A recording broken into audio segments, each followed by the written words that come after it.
کہو کہ اگر تم جانتے ہو تو بتاؤ کہ زمین اور جو کچھ زمین میں ہے سب کس کا مال ہے؟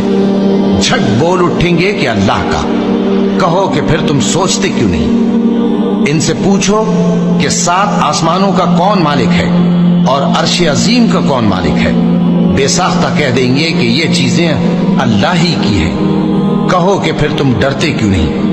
کہو کہ اگر تم جانتے ہو تو بتاؤ کہ وہ کون ہے جس کے ہاتھ میں ہر چیز کی بادشاہی ہے اور وہ پناہ دیتا ہے اور اس کے مقابل کوئی کسی کو پناہ نہیں دے سکتا؟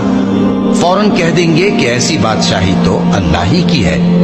کہو کہ پھر تم پر جادو کہاں سے پڑ جاتا ہے؟ بات یہ ہے کہ ہم نے ان کے پاس حق پہنچا دیا ہے اور یہ جو بت پرستی کیے جاتے ہیں بے شک جھوٹے ہیں۔ اللہ نے نہ تو کسی کو اپنا بیٹا بنایا ہے اور نہ اس کے ساتھ کوئی اور معبود ہے۔